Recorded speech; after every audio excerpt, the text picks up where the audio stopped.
तो चलिए देखते हैं हम लोग क्लास 11th का ऑब्जेक्टिव क्वेश्चन। बहुत सारे ऑब्जेक्टिव क्वेश्चन है इस बार जो एग्ज़ाम में आने वाला है, इससे रिलेटेड क्वेश्चन है। तो पहला क्वेश्चन है, देखिए 1 मीटर कितने एंगस्ट्रम के तुल्य है। तो इसका क्या हो जाएगा, 1 मीटर कितने एंगस्ट्रम के, 10⁻10 एंगस्ट्रम के। इसी क्वेश्चन को घुमा के पूछा जाता है कि 1 एंगस्ट्रम में कितना मीटर होता है, तो 10⁻−10 हो जाएगा। देखो एंगस्ट्रम पीछे रहेगा तो माइनस लगेगा, और अगर एंगस्ट्रम बाद में रहेगा तो क्या हो जाएगा, यहाँ प्लस लगेगा। यहाँ क्या हो जाएगा, प्लस वाला रहेगा, ठीक है, प्लस वाला। तो यहाँ क्या हो जाएगा, ये हो जाएगा यहाँ 1 मीटर में 10⁻10 एंगस्ट्रम, लेकिन 1 एंगस्ट्रम में 10⁻−10 मीटर। बल का एसआई मात्रक तथा बीमा क्या है। बल का एसआई मात्रक न्यूटन और बीमा क्या हो जाएगा, mL/t-2। बीमा क्या हो जाएगा, mL/t-2 हो जाएगा। ऊर्जा का एसआई मात्रक तथा बीमा क्या है। ऊर्जा का एसआई मात्रक क्या होता है, जूल होता है, और बीमा क्या हो जाएगा, mL²t-2। mL²t-2 बीमा होगा ऊर्जा का। प्रत्यास्थता गुणांक का मात्रक तथा बीम सूत्र लिखें। प्रत्यास्थता गुणांक का मात्रक क्या होता है, न्यूटन पर मीटर स्क्वायर, न्यूटन पर मीटर स्क्वायर। और बीमा क्या होता है, mL-1t-2। बीमा क्या होता है, mL-1t-2, ये बीमा होता है। आवृत्ति का बीम सूत्र क्या होता है, आवृत्ति का बीम सूत्र क्या होता है, t-1, ठीक है, t-1। पृष्ठ तनाव का बीम सूत्र क्या होता है, तो पृष्ठ तनाव का बीम सूत्र क्या होता है, देखो पृष्ठ तनाव का मात्रक अगर पूछा जाएगा तो हो जाएगा न्यूटन पर मीटर, और बीमा क्या हो जाएगा, mL0t-2, mL0t-2 बीमा होगा, ठीक है, और मात्रक न्यूटन पर मीटर। गुप्त ऊष्मा का बीम सूत्र क्या है, तो गुप्त ऊष्मा का मात्रक क्या होगा, जूल पर केजी, और बीमा क्या हो जाएगा, m0L²t-2, m0L²t-2 बीमा होगा, और मात्रक हो जाएगा जूल पर केजी। बल आघूर्ण का बीमा क्या है, तो बल आघूर्ण का मात्रक पहले देखते हैं। मात्रक होता है न्यूटन मीटर, और बीमा हो जाएगा mL²t-2, क्या हो जाएगा, mL²t-2। सार्वत्रिक गुरुत्वाकर्षण नियतांक का मात्रक तथा बीमा क्या है। सार्वत्रिक गुरुत्वाकर्षण नियतांक का मात्रक क्या हो जाएगा, न्यूटन मीटर स्क्वायर पर KG square, newton metre square पर केजी स्क्वायर। बीमा क्या हो जाएगा, बीमा हो जाएगा m-1 L3 और t-2। फिर से बोलते हैं, m-1 L/3 और t-2, m-1 L³ t-2, ये बीमा हो जाएगा, ठीक है। अगला क्वेश्चन नंबर देखते हैं। क्वेश्चन नंबर बहुत आगे बढ़ गया, 1 मिनट। क्वेश्चन नंबर 11, प्लांक नियतांक का मात्रक क्या है। तो प्लांक नियतांक का मात्रक होता है जूल पर सेकेंड, जूल सेकेंड होता है। क्या होता है, जूल सेकेंड होता है, जूल पर सेकेंड नहीं, जूल सेकेंड होता है, जूल सेकेंड होता है। बीमा क्या हो जाएगा, mL²t-1, ये हो जाएगा बीमा इसका, ठीक है, mL²t-1 हो जाएगा इसका बीमा, ठीक है। चलिए देखते हैं अगला हम लोग क्वेश्चन। दाब का एसआई मात्रक क्या होता है। दाब का एसआई मात्रक होता है पास्कल। दाब का एसआई मात्रक क्या होता है, पास्कल, ठीक है। प्रकाश वर्ष किसका मात्रक है, प्रकाश वर्ष दूरी का मात्रक है। प्रकाश वर्ष किसका मात्रक है, दूरी का। अगला देखिए, सामान्य वायुमंडल दाब कितना होता है। सामान्य वायुमंडल दाब होता है, कितना होता है, 0.013×10⁵ न्यूटन पर मीटर स्क्वायर, ये होता है सामान्य वायुमंडल दाब, ठीक है। अगला देखिए क्वेश्चन, दृढ़ता गुणांक का मात्रक तथा बीमा क्या होता है। दृढ़ता गुणांक का देखिए मात्रक होता है न्यूटन पर मीटर स्क्वायर, न्यूटन पर मीटर स्क्वायर। बीमा क्या हो जाएगा, mL-1t-2 हो जाएगा, और मात्रक क्या हो जाएगा, न्यूटन पर मीटर स्क्वायर हो जाएगा दृढ़ता गुणांक का मात्रक, और ये हो जाएगा बीमा, ठीक है। चलिए अगला क्वेश्चन देखते हैं। कार्य और ऊर्जा का मात्रक तथा बीमा लिखें। कार्य और ऊर्जा का मात्रक और बीमा क्या हो जाएगा। कार्य का मात्रक और ऊर्जा का सेम ही होता है, जूल, और बीमा mL²t-2। बीमा क्या हो जाएगा, mL²t-2। एक पार्सेक में कितने प्रकाश वर्ष होते हैं। एक पार्सेक में कितने प्रकाश वर्ष होते हैं। एक पार्सेक में होता है लगभग 3.26 प्रकाश वर्ष। एक पार्सेक में कितना प्रकाश वर्ष होता है, 3.26 प्रकाश वर्ष, 3.26 प्रकाश वर्ष। एक पार्सेक में 3.26 प्रकाश वर्ष होता है, ठीक है। अगला क्वेश्चन देखते हैं, 8 नंबर। पार्सेक किसका मात्रक है। पार्सेक भी किसका मात्रक है, दूरी का मात्रक है। विकृति की बीमा क्या है, तो विकृति का मात्रक और बीमा नहीं होता है। विकृति का मात्रक विमा क्या होता है, नहीं होता है। शक्ति का बीम सूत्र क्या है, शक्ति का बीम सूत्र क्या हो जाएगा, ml square t-3, ml square t-3 होता है इसका बीम सूत्र शक्ति का, ठीक है। और शक्ति का मात्रा अगर पूछा जाएगा, शक्ति का मात्रा क्या होता है, शक्ति का मात्रा होता है वाट, शक्ति का मात्रा क्या होता है, वाट, ठीक है। अगला देखिए, पृथ्वी अक्ष के परितः घूर्णन काल कितने सेकंड में पूरा करता है, तो इसका वैल्यू क्या हो जाएगा, इसका मान हो जाएगा 10⁻23 सेकेंड, 10⁻ कितना हो जाएगा, 23 सेकेंड, ठीक है। अगला देखिए, सूर्य के द्रव्यमान की कोटि क्या है, सूर्य के द्रव्यमान की कोटि कितना है, तो 10⁻³ लगभग 30 kg हो जाएगा, ये इसका कोटि हो जाएगा, ठीक है। अगला क्वेश्चन देखते हैं हम लोग, पृथ्वी का द्रव्यमान कितना होता है, तो 6.4 10⁻6 मीटर या 6400 किलोमीटर, 6.4 10⁻6 मीटर या 6400 किलोमीटर, ठीक है। पृथ्वी का द्रव्यमान पृथ्वी का ये त्रिज्या बता दी। पृथ्वी का द्रव्यमान देखिए कितना होता है, पृथ्वी का द्रव्यमान होता है 6 × 10⁻24 kg और पृथ्वी का त्रिज्या होता है 6400 किलोमीटर मानिए या 6.4 10⁻6 मीटर मानिए, दोनों में से कोई भी मानिए, ठीक है, दोनों चलता है। तो ये हो गया पृथ्वी का द्रव्यमान त्रिज्या। चंद्रमा का द्रव्यमान कितना होता है, चंद्रमा का द्रव्यमान देखिए होता है 7.3 10⁻22 kg, ये हो गया चंद्रमा का द्रव्यमान, ठीक है। चंद्रमा का त्रिज्या क्या होता है, देखिए अगला क्वेश्चन, ठीक है। देखिए चंद्रमा का त्रिज्या कितना होता है, तो चंद्रमा का त्रिज्या देखिए कितना होता है 1.7 10⁻6 मीटर, 1.7 10⁻6 मीटर होता है चंद्रमा का द्रव्यमान। चलिए अगला क्वेश्चन देखिए, प्रकृति का सबसे प्रबल बल कौन सा है, तो नाभिक बल है। प्रकृति का सबसे प्रबल बल कौन सा है, नाभिक बल है। नाभिक बल प्रकृति का सबसे प्रबल बल है, ठीक है। प्रकृति का सबसे प्रबल बल कौन सा है, नाभिक बल। प्रकृति का सबसे दुर्बल बल कौन सा है, प्रकृति का सबसे दुर्बल बल गुरुत्वाकर्षण बल को माना जाता है। तो प्रकृति का सबसे दुर्बल बल कौन सा है, गुरुत्वाकर्षण बल, क्या गुरुत्वाकर्षण बल है। भौतिक विज्ञान की वह शाखा जिसमें गति की अवस्था का अध्ययन किया जाता है उसे क्या कहते हैं, गतिकी कहते हैं, ठीक है। वेग में परिवर्तन की दर को क्या कहते हैं, त्वरण कहते हैं। वेग में परिवर्तन की दर को क्या कहते हैं, त्वरण कहते हैं। वेग में परिवर्तन की दर को क्या कहते हैं, त्वरण कहते हैं। विस्थापन में परिवर्तन की दर को क्या कहते हैं, विस्थापन में परिवर्तन की दर को वेग कहते हैं। विस्थापन में परिवर्तन की दर को क्या कहते हैं, वेग कहते हैं। विस्थापन में परिवर्तन की दर को क्या कहते हैं, वेग कहते हैं। दूरी में परिवर्तन की दर को क्या कहते हैं, चाल कहते हैं। दूरी में परिवर्तन की दर को क्या कहते हैं, चाल कहते हैं। ऋणात्मक त्वरण को क्या कहते हैं, मंदन कहते हैं। ऋणात्मक त्वरण को क्या कहते हैं, मंदन कहते हैं। किसी पिंड द्वारा nवें सेकंड में तय की गई दूरी का समीकरण क्या है, किसी पिंड द्वारा nवें सेकंड में तय की गई दूरी का समीकरण क्या है, वो देखते हैं हम लोग। किसी पिंड द्वारा nवें सेकंड में तय की गई दूरी का समीकरण देखिए यहाँ लिख रहे हैं, हो जाएगा SN बराबर U + 1/2। एक मिनट, यहाँ नहीं हो पाएगा लग रहा है, फिर से लिखना पड़ेगा। देखिए यहाँ हम लिखते हैं SN बराबर U + 1/2 2n - 1, ये हो जाएगा nवें सेकंड में तय की गई दूरी, ठीक है नहीं। तो चलिए देखते हैं अगला क्वेश्चन हम लोग। पिंड के वेग समय ग्राफ तथा समय अक्ष के बीच घिरा क्षेत्रफल क्या प्रदर्शित करता है, तो ये क्या प्रदर्शित करता है, ये विस्थापन प्रदर्शित करता है। क्या प्रदर्शित करता है, विस्थापन, ठीक है।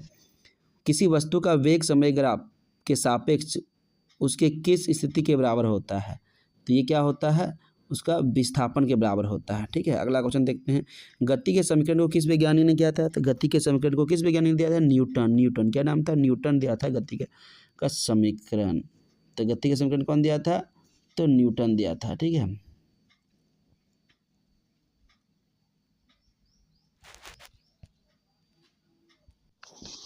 गति के नियम को दिया था न्यूटन ने, गति के नियम को कौन दिया था, न्यूटन। लेकिन गति के समीकरण को दिया था गैलीलियो ने। गति के समीकरण को कौन दिया था, गैलीलियो ने। गति के समीकरण कौन दिया था, गैलीलियो ने दिया था। गति के समीकरण कौन दिया था, गैलीलियो। याद रखिए, गति के समीकरण को किस वैज्ञानिक ने दिया था, गैलीलियो ने देता है। और गति का नियम पूछेगा तो न्यूटन। अगला क्वेश्चन, किसी वाहन की तात्कालिक चाल कौन सा यंत्र मापता है, किसी वाहन का तात्कालिक चाल कौन मापता है, स्पीडोमीटर मापता है। स्पीडोमीटर क्या मापता है, तात्कालिक चाल। ओडोमीटर से क्या मापी जाती है, तय की गई दूरी। पहिए द्वारा तय की गई दूरी कौन मापता है, ओडोमीटर।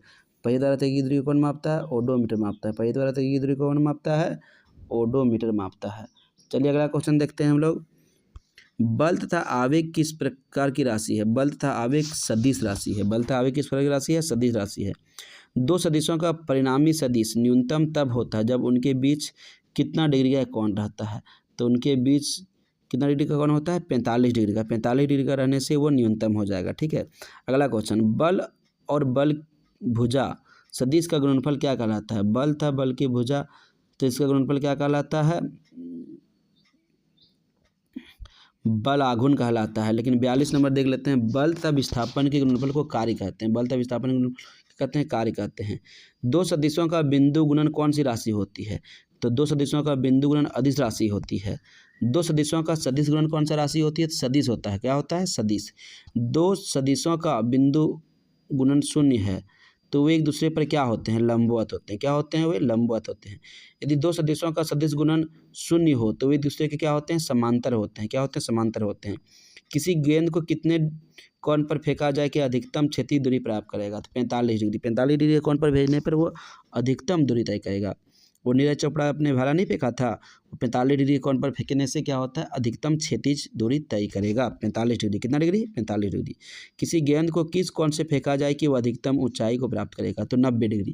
किसी गेंद को 90 डिग्री फेंकेंगे तो वो ऊर्ध्वाधर दिशा में, मतलब सीधे ऊपर सबसे अधिक दूरी जाएगा। क्षैतिज परास का समीकरण क्या है? तो क्षैतिज परास का समीकरण चलिए लिखते हैं।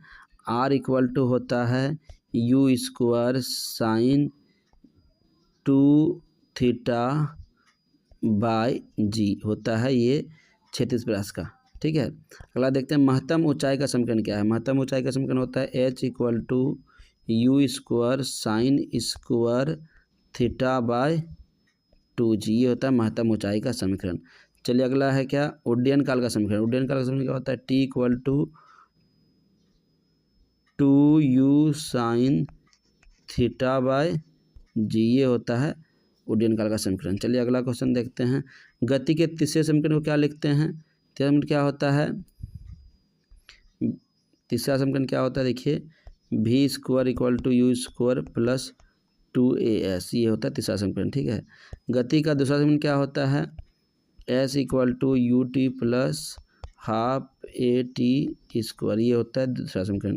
पहला समीकरण क्या है गति का? तो v = u + at। ये पहला समीकरण है। किसी प्रक्षेप का क्षैतिज परास उसकी महत्तम ऊंचाई का 4 गुना है। प्रक्षेपण का कोण क्या हो जाएगा? तो ये देखिए, इसका प्रक्षेपण का कोण कितना हो जाएगा? प्रक्षेपण का हो जाएगा कोण कितना डिग्री हो जाएगा? क्या है? किसी प्रक्षेप, ये हो जाएगा 45 डिग्री। इसका आंसर हो जाएगा कितना? 45 डिग्री। चलिए, वर्षा की सीधी गिरती हुई बूंदें साइकिल पर गतिमान व्यक्ति को किस प्रकार दिखाई देगा? तो ये तिरछी दिखाई देगा। कैसे दिखाई देगा? तिरछी। ठीक है। चलिए अगला क्वेश्चन देखते हैं, इलेक्ट्रॉन की खोज किसने किया था? J Thomson. इलेक्ट्रॉन की खोज कौन किया था? जे थॉमसन ने। प्रोटॉन का गोल्डस्टीन। प्रोटॉन की खोज कौन किया था? गोल्डस्टीन। प्रोटॉन की खोज कौन किया था? गोल्डस्टीन। न्यूटन की खोज जेम्स चैडविक। न्यूटन की खोज जेम्स चैडविक। न्यूटन की खोज जेम्स चैडविक। प्रोटॉन का द्रव्यमान कितना होता है? 1.67 × 10⁻27 1.67 × 10⁻27 kg। न्यूटन का द्रव्यमान प्रोटॉन के बराबर होता है 1.67 × 10⁻27 1.67 × 10⁻27 kg 1.67 × 10⁻27 kg। इलेक्ट्रॉन का द्रव्यमान कितना होता है? 9.1 × 10⁻31 kg 9.1 × 10⁻31 kg 9.1 × 10⁻31 kg। अल्फा कण पर कितना आवेश होता है? 3.2 × 10⁻19 कूलाम 3.2 × 10⁻19 कूलाम आवेश होता है। अल्फा कण का द्रव्यमान क्या होता है? 6.68 × 10⁻27 kg 6.68 × 10⁻27 kg अल्फा कण का द्रव्यमान होता है। जड़त्व की माप किससे की जाती है? द्रव्यमान से। जड़त्व की माप किससे की जाती है? द्रव्यमान से। न्यूटन ने कौन सा नियम जड़त्व की परिभाषा देता है? न्यूटन ने कौन सा नियम जड़त्व की परिभाषा देता है? न्यूटन की कौन सा नियम? प्रथम नियम। न्यूटन का प्रथम नियम जड़त्व का परिभाषा देता है। न्यूटन का प्रथम नियम जड़त्व का परिभाषा देता है। न्यूटन का प्रथम नियम जड़त्व का परिभाषा देता है। न्यूटन का दूसरा नियम से क्या प्राप्त होता है? न्यूटन का दूसरा नियम से गति का समीकरण प्राप्त होता है। न्यूटन के दूसरा नियम से क्या प्राप्त होता है? न्यूटन के दूसरा नियम से गति का समीकरण प्राप्त होता है। न्यूटन के दूसरा नियम से क्या प्राप्त होता है? न्यूटन के दूसरा नियम से गति का समीकरण प्राप्त होता है। न्यूटन का कौन सा नियम वास्तविक है? न्यूटन का दूसरा नियम वास्तविक है। न्यूटन कौन सा नियम वास्तविक है? न्यूटन का दूसरा नियम वास्तविक है। न्यूटन कौन सा नियम वास्तविक है? न्यूटन का दूसरा नियम वास्तविक है। न्यूटन के तीसरे नियम से क्या प्राप्त होता है? न्यूटन के तीसरे नियम से बल के गुण प्राप्त होते हैं। न्यूटन के तीसरे नियम से बल के गुण को प्राप्त होता है। न्यूटन के किस नियम को क्रिया प्रतिक्रिया का नियम कहा जाता है? न्यूटन के तीसरा नियम को क्रिया प्रतिक्रिया का नियम कहा जाता है। न्यूटन के तीसरा नियम को क्रिया प्रतिक्रिया का नियम कहा जाता है। न्यूटन के तीसरा नियम को क्रिया प्रतिक्रिया का नियम कहा जाता है। क्रिकेट खिलाड़ी गेंद को लपकते समय हाथों को पीछे क्यों करते हैं? समय अंतराल बढ़ाने के लिए या समय अंतराल घटाने के लिए? तो क्रिकेट खिलाड़ी गेंद को पकड़ते समय समय अंतराल को बढ़ाने के लिए हाथ को पीछे करते हैं। क्या करते हैं? समय अंतराल को बढ़ाने के लिए। ठीक है। जड़त्व की खोज किसने किया था? जड़त्व की खोज गैलीलियो ने किया था। जड़त्व की खोज कौन किया था? Galileo Galilei. जड़त्व की खोज कौन किया था? गैलीलियो ने किया था। अशक्ति किसका मात्रक है? शक्ति का। अशक्ति किसका मात्रक है? शक्ति का। ठीक है। टॉर्क किसका मात्रक है? दाब का। टॉर्क किसका मात्रक है? दाब का। टॉर्क किसका मात्रक है? दाब का। ठीक है। बार किसका मात्रक है? बार किसका मात्रक है? दाब का। बार किसका मात्रक है? दाब का। बार किसका मात्रक है? दाब का। एक बार में कितने पास्कल होते हैं? एक बार में कितने पास्कल होते हैं? देखिए, एक बार में कितने पास्कल होते हैं? 10⁵ पास्कल। एक बार में कितने पास्कल होते हैं? 10⁵ पास्कल। एक बार में कितने पास्कल होते हैं? 10⁵ पास्कल। एक टॉर में कितना पास्कल होता है? तो 133.322 पास्कल। 133.322 पास्कल। 133.322 पास्कल होते हैं। दाब को किस यंत्र से मापा जाता है? तो दाब को मापा जाता है बैरोमीटर से। दाब को किस यंत्र से मापा जाता है? दाब को बैरोमीटर से। वायुमंडल दाब को किस यंत्र से मापा जाता है? तो HGMM। ठीक है। इससे बैरोमीटर से भी दाब को मापा जा सकता है, लेकिन HGMM भी यूज किया जाता है। ठीक है। वायुमंडल दाब की इकाई क्या है? वायुमंडल दाब की इकाई होती है HGMM। वायुमंडल दाब को बैरोमीटर से मापा जाता है। वायुमंडल दाब की इकाई होती है HGMM। ठीक है। भौतिक का पिता किसे कहा जाता है? भौतिक का पिता तो बहुत साइंटिस्ट को कहा जाता है, लेकिन बेसिकली न्यूटन को ही माना जाता है। आधुनिक भौतिकी का पिता किसे माना जाता है? आधुनिक भौतिकी का पिता अल्बर्ट आइंस्टीन को माना जाता है। आधुनिक भौतिकी के पिता, मॉडर्न फिजिक्स का जो फादर है वो अल्बर्ट आइंस्टीन है। प्रायोगिक भौतिकी का पिता कौन है? प्रायोगिक भौतिकी का पिता गैलीलियो है। प्रायोगिक भौतिकी का पिता कौन है? गैलीलियो। प्रायोगिक भौतिकी का पिता कौन है? गैलीलियो। गतिज ऊर्जा तथा रेखीय संवेग में संबंध क्या है? गतिज ऊर्जा तथा रेखीय संवेग में संबंध क्या है? देखिए, गतिज ऊर्जा तथा रेखीय संवेग में संबंध क्या है, यहाँ देखते हैं। K होता है P²/2m। गतिज ऊर्जा और रेखीय संवेग में ये संबंध है। ठीक है। अगला देखिए, m द्रव्यमान का कोई पिंड r त्रिज्या के वृत्ताकार पथ में भी वेग से गति कर रहा है। पिंड पर लगने वाला अभिकेंद्री बल क्या हो जाएगा? mv²/r हो जाएगा। fv²/r हो जाएगा अभिकेंद्री बल। ठीक है। नेक्स्ट क्वेश्चन देखते हैं। कौन सी राशि का मात्रक वही है जो आवेग का है? कौन सी राशि का वही मात्रक है जो आवेग का? आवेग का और संवेग का देखिए मात्रक बीमा सेम ही होता है। दोनों का मात्रक लिख सकते हो kg मीटर/सेकेंड और बीमा mL/t-1। ये है दोनों का मात्रक और बीमा। ठीक है। जेट इंजन किस सिद्धांत पर कार्य करता है? तो जेट इंजन संवेग संरक्षण के सिद्धांत पर कार्य करता है। रॉकेट किस सिद्धांत पर कार्य करता है? रॉकेट संवेग संरक्षण के सिद्धांत पर कार्य करता है। रॉकेट भी क्या? संवेग संरक्षण के सिद्धांत पर कार्य करता है। ठीक है। किसी पिंड पर समरूप बल लगाने पर स्थिर रहने वाली राशि कौन सा है? द्रव्यमान। क्या स्थिर रहेगा? द्रव्यमान। बल और समय जब तक कि बल कार्य करता है का गुणनफल क्या कहलाता है? आवेग कहलाता है। क्या कहलाता है? आवेग कहलाता है। ठीक है। 1 ग्राम और 4 द्रव्यमान वाले दो गतिमान पिंडों की गति ऊर्जा समान है, तो उनका रेखीय संवेग का अनुपात क्या होगा? 1:2। 1:2 होगा। जब 2 या 2 से अधिक बल एक ही बिंदु पर कार्य करता है तो उन्हें कौन सा बल कहा जाता है? उन्हें संगामी बल कहा जाता है। कौन सा बल कहा जाता है? संगामी बल। कौन सा बल? संगामी बल। कौन सा बल? संगामी बल। जब कोई लिफ्ट एक समान वेग से ऊपर की ओर गतिमान हो तो लिफ्ट पर स्थित m द्रव्यमान की वस्तु का परिणामी भार क्या होता है? तो परिणामी भार W=mg। जब कोई व्यक्ति m द्रव्यमान का लिफ्ट में गतिमान हो और लिफ्ट a त्वरण से ऊपर की ओर गतिमान हो तो पिंड का परिणामी भार क्या हो जाएगा? तो पिंड का परिणामी भार हो जाएगा R=mg+a हो जाएगा। R=mg+a होता है। ठीक है। अगला क्वेश्चन देखते हैं।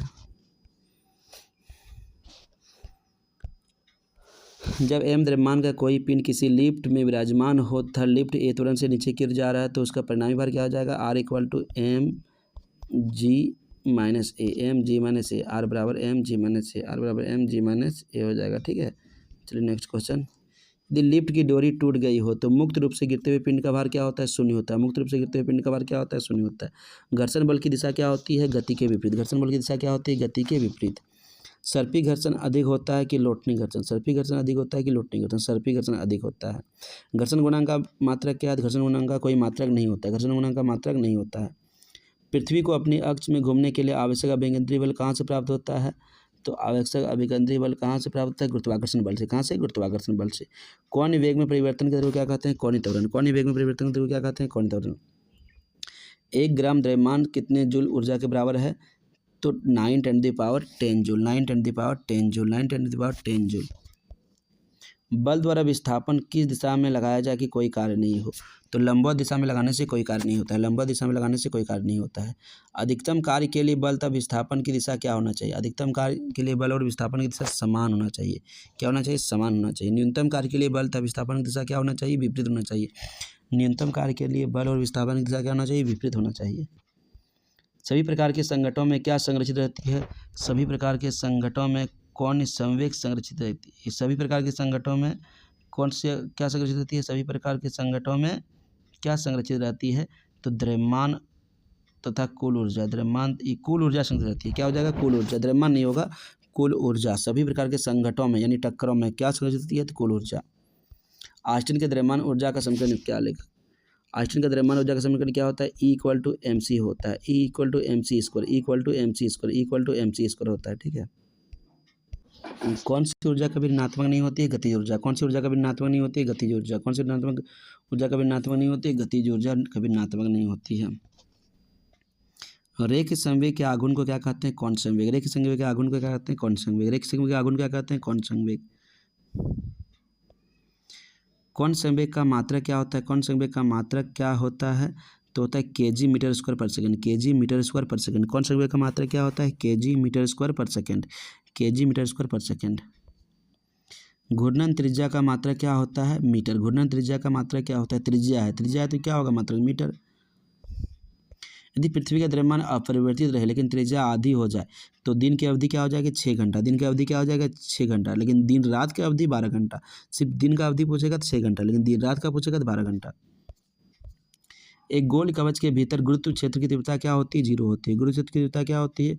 0 होती है। एक गोल कवच के भीतर गुरुत्व क्षेत्र की तीव्रता क्या होती है? 0 होती है। एक गोल कवच के भीतर विद्युत क्षेत्र की तीव्रता क्या होती है? 0 होती है। गोल कवच के भीतर विद्युत क्षेत्र की तीव्रता भी क्या होगी? 0 होगी। एक पिंड अंतरिक्ष से पृथ्वी के गुरुत्वाकर्षण में प्रवेश करती है। पिंड के स्थिति इच ऊर्जा क्या होगी? बढ़ेगी या घटेगी? तो क्या होगी? घटेगी। ठीक है। अगर वीडियो आपको अच्छा लग रहा हो तो वीडियो को लाइक करें और चैनल को सब्सक्राइब करें। ठीक है। आप लोगों के लिए इतना मेहनत कर रहे हैं, कम से कम चैनल तो उसको सब्सक्राइब कर दो यार। लेकिन नहीं, और इसका पार्ट 2 बनाएंगे। पहला इस वीडियो में 150 क्वेश्चन होगा और अगला वीडियो में 150 क्वेश्चन, 300 क्वेश्चन होगा। साथ ही मॉडल क्वेश्चन के अलग से वीडियो बनाएंगे। ठीक है। जितना भी मॉडल क्वेश्चन है 2022 का है, 2021 का है, 19 का है, 18 का, 17 का, लगभग 5 साल का मॉडल सेट का क्वेश्चन ऑब्जेक्टिव का डाल देंगे। ठीक है। तो इतना सारा कर लेने के बाद एग्ज़ाम में पास करने से कोई रोक नहीं सकता है। चाहे कोई भी आ जाए, एग्ज़ाम में पास करने से रोकना संभव नहीं है। 300 ऑब्जेक्टिव हम डाल रहे हैं, इसको अच्छा से पढ़ लीजिए। फेल कभी नहीं होइएगा। ठीक है। अच्छा नंबर से पास कर जाइएगा। ठीक है। तो इसके लिए चैनल को सब्सक्राइब कीजिए कम से कम। चलिए देखते हैं नेक्स्ट क्वेश्चन। केपलर के तृतीय नियम का समीकरण लिखें। केपलर के तीसरे नियम का समीकरण क्या हो जाएगा? केपलर के तीसरे नियम का समीकरण क्या हो जाएगा? चलिए बोलिए, केपलर के तीसरे नियम क्या हो जाएगा?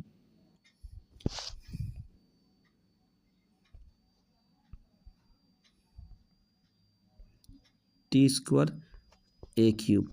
A³ समानुपाती। ठीक है। अगला देखते हैं हम लोग नेक्स्ट। ग्रहों की गति संबंधी नियम किसने दिया था? केपलर ने। ग्रहों की गति संबंधी नियम किसने दिया था? केपलर ने। ग्रहों की गति संबंधी नियम किसने दिया था? केपलर के किस नियम को कक्षाओं का नियम कहते हैं? केपलर के प्रथम नियम को कक्षाओं का नियम कहते हैं। केपलर के प्रथम नियम को कक्षाओं का नियम कहते हैं। केपलर के किस नियम को आवर्तकाल का नियम कहते हैं? केपलर के तीसरे नियम को आवर्तकाल का नियम कहते हैं। केपलर के तीसरे नियम को आवर्तकाल का नियम कहते हैं। किसको कहते हैं? केपलर के तीसरे नियम को आवर्तकाल का नियम कहते हैं। किसको कहते हैं? तीसरे नियम को। केपलर के किस नियम को क्षेत्रफल का नियम कहते हैं? केपलर के दूसरे नियम को क्षेत्रफल का नियम कहते हैं। केपलर के किस नियम को क्षेत्रफल का नियम कहते हैं? केपलर के दूसरे नियम को क्षेत्रफल का नियम कहते हैं। केपलर का कौन सा नियम संवेग संरक्षण के सिद्धांत पर आधारित है? केपलर का कौन सा नियम संवेग संरक्षण के सिद्धांत पर आधारित है? तो केपलर का दूसरा नियम संवेग संरक्षण के सिद्धांत पर आधारित है। पृथ्वी सतह के किस बिंदु पर गुरुत्व त्वरण का मान सबसे अधिक होता है? तो ध्रुवों पर। कहाँ पर होता है? ध्रुवों पर। ध्रुवों पर गुरुत्व त्वरण का मान सबसे अधिक होता है। और पृथ्वी के किस बिंदु पर गुरुत्व त्वरण का मान सबसे कम होता है? विषुवत रेखा पर। विषुवत रेखा पर कम मान होता है। पृथ्वी सतह पर गुरुत्व त्वरण का मान क्या होता है? 9.8 मीटर पर सेकंड होता है। कितना होता है? 9.8। छोटी जी का मान कितना होता है? 9.8 मीटर पर सेकंड। पृथ्वी के केंद्र में गुरुत्व त्वरण का मान क्या होता है? पृथ्वी के केंद्र में गुरुत्व त्वरण का मान शून्य होता है। पृथ्वी के केंद्र में गुरुत्व त्वरण का मान शून्य होता है और किसी पिंड का भार भी शून्य होता है। पृथ्वी के केंद्र में किसी पिंड का भार क्या होता है? शून्य होता है। पृथ्वी के केंद्र में किसी पिंड का भार क्या होता है? शून्य होता है। एम द्रव्यमान की किसी पिंड का पृथ्वी के केंद्र में द्रव्यमान क्या होगा? द्रव्यमान कभी नहीं बदलता, याद रखिए, द्रव्यमान कभी भी नहीं बदलता। द्रव्यमान जितना रहता है कहीं भी जाएगा द्रव्यमान वही रहेगा। तो द्रव्यमान पृथ्वी के केंद्र में भी एम होगा और सतह पर भी एम होगा। तो इसका आंसर हो जाएगा एम। तुल्यकालिक उपग्रह का आवर्तकाल कितना होता है? तुल्यकालिक उपग्रह का आवर्तकाल होता है 24 घंटा। तुल्यकालिक उपग्रह का एक दूसरा नाम है भू-स्थिर उपग्रह। तो भू-स्थिर उपग्रह या तुल्यकालिक उपग्रह का आवर्तकाल कितना होता है? 24 घंटा। मतलब ये 24 घंटा में वो उपग्रह पृथ्वी का एक बार परिक्रमा लगा लेगा। ठीक है। पृथ्वी सतह से पलायन वेग का मान क्या है? पृथ्वी सतह से पलायन वेग का मान है 11.2 किलोमीटर पर सेकंड। 11.2 किलोमीटर पर सेकंड, याद रखिएगा, 11.2 किलोमीटर पर सेकंड। पृथ्वी का कक्ष वेग क्या है? कक्ष वेग है 8 किलोमीटर पर सेकंड। कितना है? 8 किलोमीटर पर सेकंड। कितना है? 8 किलोमीटर पर सेकंड। पृथ्वी का घूर्णन काल कितना है? तो पृथ्वी घूर्णन काल 24 घंटा है। पृथ्वी का परिक्रमण काल कितना है? 365 दिन 6 घंटा। 365 दिन 6 घंटा या 365 दिन बोल सकते हैं। सबसे पहला कृत्रिम उपग्रह का नाम बताइए। तो स्पुतनिक। स्पुतनिक जो रूस छोड़ा था। सबसे पहला उपग्रह क्या है? स्पुतनिक। ठीक है, 1957 में छोड़ा था। सबसे पहला कृत्रिम उपग्रह किस देश द्वारा छोड़ा गया था? रूस से। किस देश छोड़ा गया? रूस। पहला कृत्रिम उपग्रह का नाम क्या है? तो स्पुतनिक। पहला कृत्रिम उपग्रह का नाम क्या है? तो स्पुतनिक। पहला कृत्रिम उपग्रह कब छोड़ा गया था? तो 1954 या 1954 छोड़ा था। 1957 नहीं, 1954। ठीक है। भारत का पहला कृत्रिम उपग्रह क्या नाम क्या है? आर्यभट्ट। भारत का पहला कृत्रिम उपग्रह क्या नाम है? आर्यभट्ट। भारत का पहला कृत्रिम उपग्रह कब छोड़ा गया था? 1975 में। 1975 में। पलायन वेग का समीकरण क्या है? पलायन वेग का समीकरण क्या है? तो पलायन वेग का समीकरण क्या हो जाएगा? यहाँ देखते हैं। इसका हो जाएगा VE बराबर √2GR। ये पलायन वेग का समीकरण हो गया। पलायन वेग का समीकरण हो गया। ठीक है। अगला क्वेश्चन देखते हैं। कक्ष वेग का समीकरण क्या हो जाएगा? कक्ष वेग का समीकरण क्या हो जाएगा? V0 बराबर √GR। क्या हो जाएगा? √GR हो जाएगा। ठीक है। नेक्स्ट क्वेश्चन देखते हैं हम लोग। देखते हैं श्रव्य तरंग की आवृत्ति कितना होती है? 20 हर्ट्ज से 20,000 हर्ट्ज के बीच। 20 हर्ट्ज से 20,000 हर्ट्ज के बीच श्रव्य तरंग की आवृत्ति होती है। पराश्रव्य तरंग की आवृत्ति कितना होती है? 20,000 से अधिक। 20,000 से अधिक। पराश्रव्य तरंग की आवृत्ति कितना होती है? 20,000 से अधिक। अनुश्रव्य तरंग की आवृत्ति कितना होती है? 20 हर्ट्ज से कम। अनुश्रव्य तरंग की आवृत्ति कितना होती है? 20 हर्ट्ज से कम होती है। इलेक्ट्रॉन की खोज किसने किया था? ये रिपीट क्वेश्चन है। J Thomson. प्रोटॉन की खोज किसने किया था? गोल्डस्टीन। रिपीट क्वेश्चन है। न्यूटन की खोज किसने किया था? James Chadwick. नाभि की खोज कौन किया था? रदरफोर्ड। नाभि कौन खोज किया था? रदरफोर्ड नाभि की खोज किया था। एक्स किरण की खोज कौन किया था? एक्स किरण की खोज किया था? विलियम रॉन्जन। एक्स किरण की खोज कौन किया था? विलियम रॉन्जन। चुंबक फ्लक्स का मात्रक क्या है? वेबर। चुंबक फ्लक्स का एसआई मात्रक वेबर और सीजीएस मात्रक मैक्सवेल। चुंबक फ्लक्स का एसआई मात्रक वेबर, सीजीएस मात्रक मैक्सवेल। चुंबक क्षेत्र की तीव्रता का मात्रक एसआई मात्रक टेस्ला और सीजीएस मात्रक गॉस। एसआई मात्रक टेस्ला, सीजीएस मात्रक गॉस। विद्युत धारिता का मात्रक क्या होता है? फैराडे। विद्युत धारिता का मात्रक क्या होता है? फैराडे। पृष्ठ तनाव का मात्रक क्या होता है? न्यूटन पर मीटर। पृष्ठ तनाव का मात्रक क्या होता है? न्यूटन पर मीटर। गुप्त ऊष्मा का मात्रक क्या है? गुप्त ऊष्मा का मात्रक क्या है? गुप्त ऊष्मा का मात्रक क्या हो गया? जूल पर केजी। तो 54 क्वेश्चन हम लोग देखते हैं इस वीडियो में। नेक्स्ट वीडियो में बाकी क्वेश्चन देखेंगे। और इसके लिए चैनल को आप सब्सक्राइब कीजिए। और किस तरह का वीडियो आप लोगों को चाहिए ज़रूर कमेंट करें। अगर आप लोग प्रैक्टिस सेट चाहते हैं तो कमेंट करें, हम PDF भेज देंगे। मेरा नंबर पर मैसेज करें। धन्यवाद। चैनल को जरूर सब्सक्राइब कीजिए, शेयर कीजिए वीडियो को अपने दोस्तों में। ठीक है, धन्यवाद। जय हिंद।